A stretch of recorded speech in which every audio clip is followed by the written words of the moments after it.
Well, more CSM interviews. More. Yes, more. So you can stay informed and choose and vote wisely for the upcoming CSM. So here we have Dujek Oneye. Ladies and gentlemen, please give me a large 07 for Dujek Oneye running for CSM. Did I say that correctly? Dujek Oneye, is that correct? Yeah, that's correct. Excellent, excellent. It's good to have you, Dujek. Thanks for taking the time. Welcome, welcome. We always like to start these interviews simply. What got you into EVE? When did you start? How old is your character? When did you get going in EVE Online? I started playing in 2014, and what really got me in 2014 was the Battle of BTAC-R had recently happened, like a huge battle that got publicity all over the internet, and I thought, I've known about EVE for 11 years at this point. I lived in Iceland when the game came out, so it was kind of hyped up locally. And then I also had a friend that I gamed with playing other games who was very into EVE a couple of years earlier. He'd shown me how he played, and he'd actually gotten me into the EVE tournament scene, which I'd followed for a couple of years before I actually really started playing. And once I started playing, I went all in immediately. He was talking to me about how people use alts for different things. I'm like, I've got one character, but I could have 7 characters. So my first 7 characters or accounts were all made basically in the first month of starting to play. That's sick. And one of the main things I think that differentiates you, you highlight this at the top of your CSM thing. Chat, his links will be in the description, by the way, so you can see what's up. And also the playlist for the other CSMers are here. And I see that you're an extensive PvPer. I like that word right there. Can you help the new players understand what that means? Because I think I know what that means, but we have a lot of new people that have never voted in a CSM before. This is their first one. So what does that mean, extensive PvP history? I have PvP'd in all areas of space, and it's the main driving factor in why I play EVE. It's maybe hard to see sometimes. I play my main PvP on a different character than my diplomatic main. My Dujek is my first character, and it's like who I am in the game, but my alt Susan Ivanova has PvP'd a lot over the years, and it's a bit of everything. Like, I'm a tournament aficionado, so like these days I'm spending about 12 hours a week practicing for that, but normally I go out and I blops, or I go on fleets with my alliance, or MPSI roams. Like, just about everything that lets me kill other players is great. I love that. I love that. And chat, before we go any further, we have to make sure that y'all understand for CSMs, how it works is you get 1 vote, but you make a tier list. We're gonna say this for every single one of these videos, and you can pick 10 people, and you can put somebody at the top and someone at the bottom. If all 10 of those people get knocked out throughout the CSM process, your vote will go to nothing. So make sure that you put your vote to potentially somebody on this channel. Make sure you pick your favorites and vote for who does the issues you want. We've had low-sec PvPers. We have excellent PvPers like Dujek Oneye. So consider putting Dujek on your list for CSM. Check the link in the description for his full running stuff. So excellent stuff. You've been playing EVE for some time. I see you've done quite a bit. I'm literally scrolling through your post right here. So what are one of the main issues? Like, give me your elevator pitch, Dujek. Like somebody stops you in an elevator and they're like, hey, you're running for CSM. I recognize the beard. Why should I vote for you? For CSM, what's your elevator pitch? Go.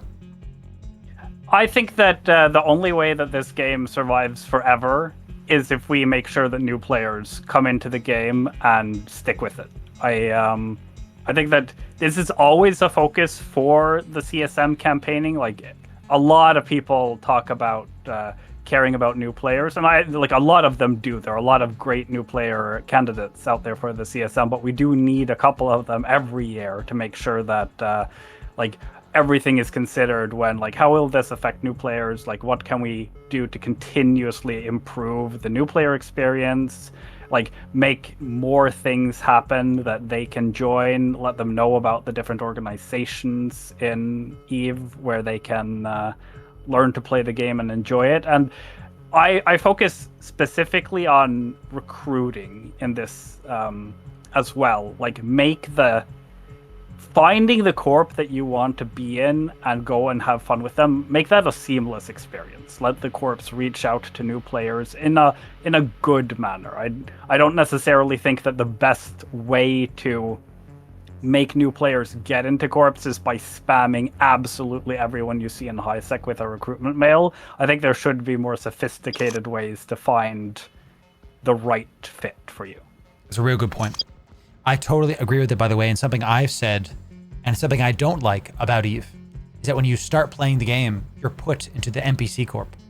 Like, no other MMO does that, where you start, at least not that I know of, where you start into a corp filled with people you don't know, headed by a literal robot. So that's confusing from coming from other MMOs to this game. You start and you're like, oh, I'm in a corporation? I don't know these people. Like, it's a disconnect. And I agree that corporation things need improving, specifically finding corporation things. So you want to help with corporation stuff, sounds good. And the new player experience. Help me understand what your concerns are about force projection. That's a phrase that's come up a lot. What are your thoughts there about force projection?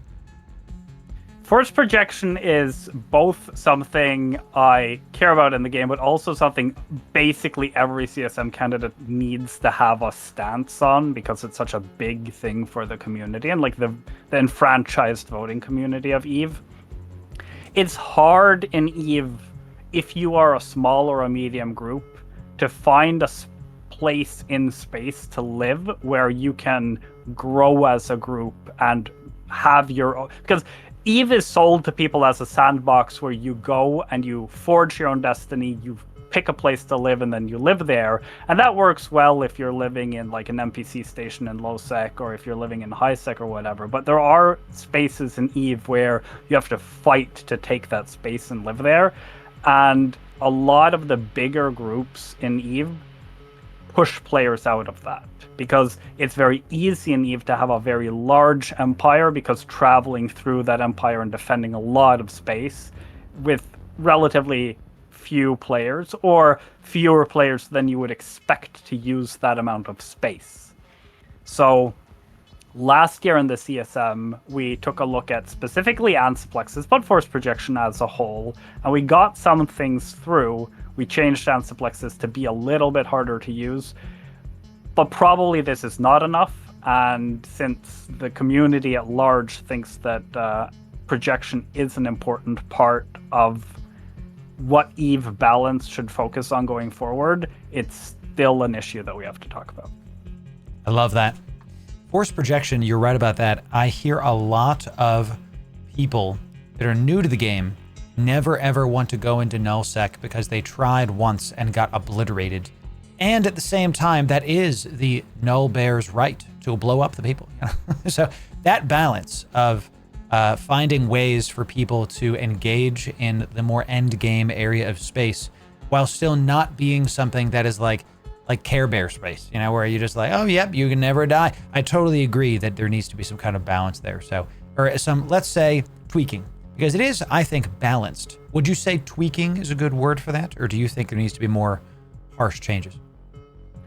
I think tweaking is what CCP also wants. I don't think CCP wants to go in and say, like, ansiplexes are removed from the game, wormholes are removed from the game. Like, that is not how they go about things, especially not now. Great. CCP had a reputation for being big into changes that would happen and then they wouldn't revisit them for like another 10 years.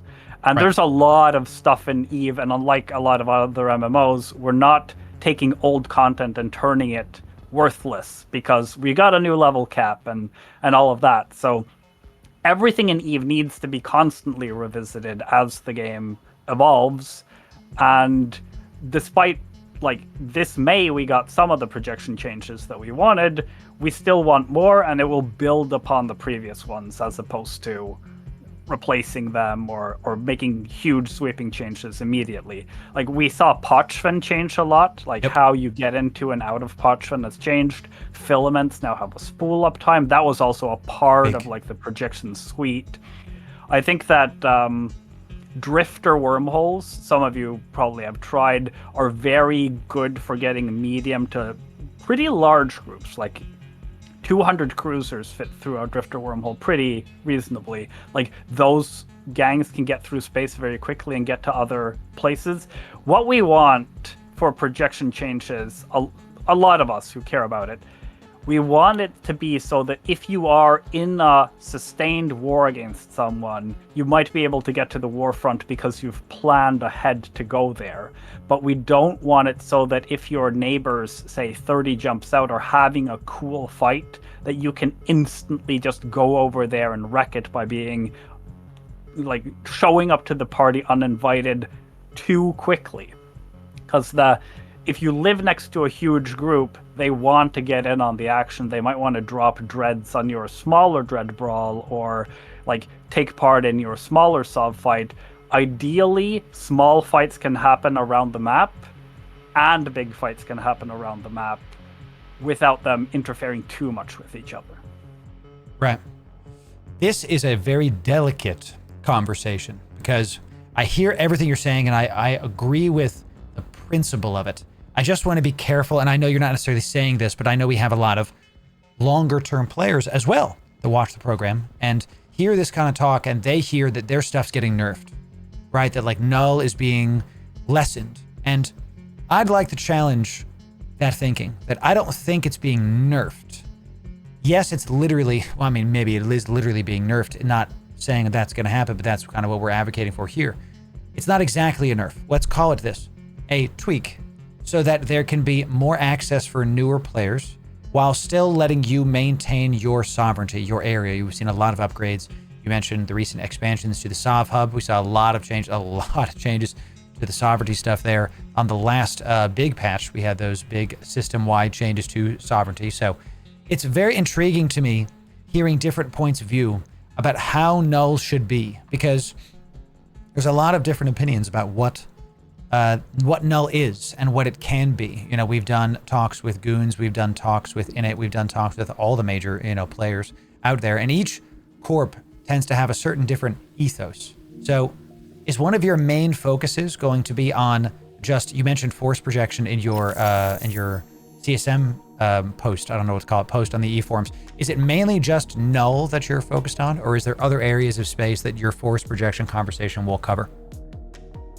I think this covers all areas of space. Like, despite being a null candidate, I don't go in and advocate for, like, oh, we need null to be the endgame content and the be-all end-all of this game and so on. I think that null encompasses, like, everything, especially my group grew from the year before I started playing as a particular new player-focused group, and it was emulated by Karma Fleet for Goons, and Pandemic Horde also grew out of basically being the answer to a nullsec group that invites all players regardless of age. So gotcha. I think that that's an important part where, like, advocating for null as, like, endgame doesn't make that much sense. Like, it's also one of the places where people, especially very new players, are pushed to go almost immediately, perhaps even before they're ready to do so. Sure. And I think that my focus then becomes way more on the new player experience, because we always have a lot of null candidates, and being the null candidate who cares about nullsec in particular is also kind of a filled niche, if you will. Like, there are Sure. a lot of candidates from nullsec who have their other areas of expertise. That's As really for good other point. space, Yeah, go ahead. I've lived in wormholes the whole time I've played Eve. Yes. When I joined Brave Newbies, we weren't actually a nullsec group yet. We started in lowsec, and we basically tried a bit of everything. I was in a day tripping special interest group where we'd take our augurers and our augurer navies and our harbingers, and we'd go into wormholes and do C3 sites, and then take all our loot and go back out. And I fell in love with wormhole space, and I ran a wormhole corp as a director for a couple of years, and then I just stayed in nullsec and wormhole space simultaneously since. Love that. Yeah, I also see you mentioned wormholes in your post. And Chad, I see a lot of questions on a lot of posts here. One of the things that is really great about these interviews is your you're not the first null candidate, as you call it, that we've interviewed. But we've had a lot of different people come on the show. Pochvin people, low-sec people. You know, we had a Oz on the show who does like market stuff, primarily macro economy stuff. It's really interesting doing these talk show, if nothing else, so you can see that they're the different sides of EVE, the different takes that EVE Online has. And that's why I hope you consider putting Dujek on your list. I'm not going to tell you who to vote for. I'm not your dad. But make sure when you do your list, you have a wide swath of people on there so you can try to see who's going to get it. So, and have a good time with there. So, yeah, you mentioned revitalizing wormholes. What does revitalizing wormholes mean specifically? Because when we had Drake and Oz on, we're talking about how wormholes were the number, I think they were the number one source of income coming into New Eden, something like trillions of ISK a month. So what does, now that that's been nerfed a little bit, more than a little bit, what does revitalizing wormholes mean without, let's say, opening back up the ISK faucet? Let's just put the nail to the head. Yeah, go ahead. Yeah. I was going to make a joke about how revitalization is a very strong and scary word, and Yes. we've heard it from the devs, and we're still scarred. But it's not about the ISK. And all over EVE, one of the things that we particularly need are more things to do in any gameplay session lengths. So, like, if you log on in a wormhole, you gotta scan to find stuff to do. Right. Like, it should be a good payoff for if you have, say, a half hour, an hour to play EVE, there should be something meaningful to do.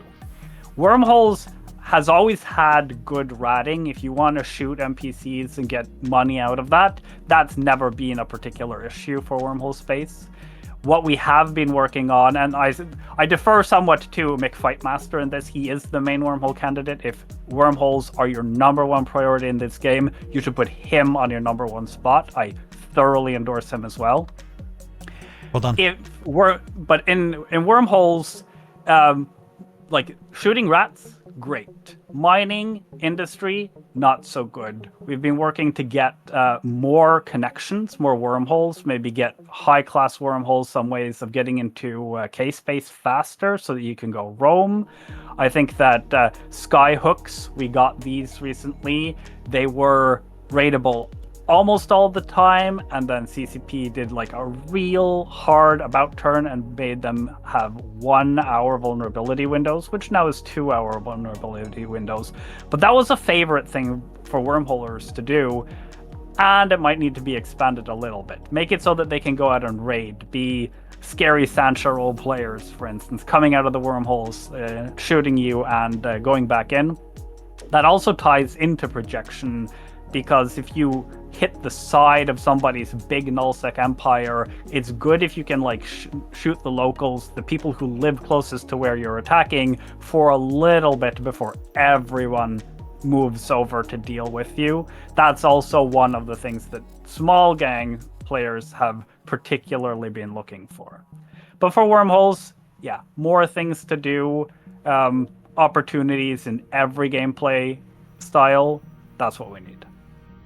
Love that. Yeah, I am of the opinion that wormhole space, and by extension in many gameplay mechanic speakings, Pochvin is the best space in New Eden, just because, that's my opinion, just because I love how wormholes play. I love the lack of local is the number one thing for me, man. It's just, man, like you pop into nullsec and you're like, oh, there's 30 people here, time to leave. That doesn't feel fun to me. You know, that doesn't feel, and that's my opinion. You can disagree, Chad. Okay, thank you. I like popping into a wormhole and there's nothing. You feel like there could, you know, there's that push and pull of, am I alone? Am I not? I have to keep pressing the scan button continuously. So I do love a good wormhole. So there's a term in here you mentioned that I don't understand, and I'd like you to explain. Weapon tier aside. Weapon tier aside. What the heck is that? And I'm reading his CSM thing here, Chan. Go ahead. Tiericide was a term coined 10 years ago now, nearly, where they went in and they looked at modules that exist in EVE Online, and there were tons of modules. They all had flavorful RP names, which meant it was hard for new players, or even a lot of experienced players, to tell what each module would do. That's where we got the terms compact and ample and restrained and all of these from, so that you know that the compact is easy to fit, etc. That's been a good change, but it happened to a lot of modules, but not all of them. For missiles, for instance, rockets and light missiles have very distinct uses. Rockets have short range, they've got high damage. Light missiles shoot further, they shoot slower, they do less damage, DPS primarily. And this also means that we can balance ships appropriately. For instance, you have the Orthrus, one of the only ships in the game to have a bonus to rapid light missile range. On the other hand, you've got the Cerberus, one of the only ships to have a heavy missile range bonus. And this means that ships can be more easily tuned, they can be given their own identity. This is good for balance. Agreed. It gives the devs a lot of levers to pull to make the ships good. We've recently had a long period of time where the Ferox Navy was really, really good, and it got nerfed many times. The same with the Exec Navy. Before that, we had the famous Munin Online era, like many years of the Munin just being oppressively good. And the problem here is you can't balance these ships by making rails worse, because blasters and rails have exactly the same bonuses on ships, and they cannot be separated at the moment. And in order to give those same levers that we see in missiles to turret ships, weapon tier side needs to happen. Basically, the devs need to sit down, they need to go through all the skills for these guns, they need to go through all the modules for these guns and separate them out. That is the kind of thing that is going to be like a major point for an expansion. Say like a third or half of an expansion worth of like, wow, this is what's coming. And what I'm saying is not, I'm going to tell CCP, you must do this. And I'm not going to do it myself. I'm going to strongly advocate for that CCP find an expansion next year or a year later, like sometime in the future, to just set this aside on their agenda and get it in the game sooner rather than later. Okay. And my last supporting argument for this is, if you go into the game now and search for 250 millimeter, you will see that there are 35 different guns, both artillery, small artillery, medium rails, and large rails that are called 250 millimeter. Yep. That's a lot. That's confusing for a lot of players. It's a really good point, actually, because I think there is a way that we can decomplicate weapons, modules, whatever, without losing the choices, right? Like right now, when we do our fixture fit series, we're like, okay, you can't fit Tech 2s because you're an alpha, whatever, you know, you're like, you have less CPU. Let's go to compact. Like the people that watch those videos now know, oh, I have to tier down, I have to go to compact. I have to use the compact multi-spectrum shield hardener instead of the whatever. Oh, you know what? We can't quite fit Tech 2, but we still have a CPU requirement. I'm gonna check out the enduring one. The one that's better than the compact, but it's in between compact and Tech 2. Like, we know that because we're in the soup all of the days. But if I sign on to the game and I want to fit my new thorax, you know, and I type in like guns, it's difficult for players to know how to navigate the UIs and then also be able to discern which gun of like 20 choices they have, because it's not just the I didn't know what a polarized gun was until 3 years ago, right? Until I accidentally, I was like, wow, I do so much damage on this. I just wasn't looking at my tank.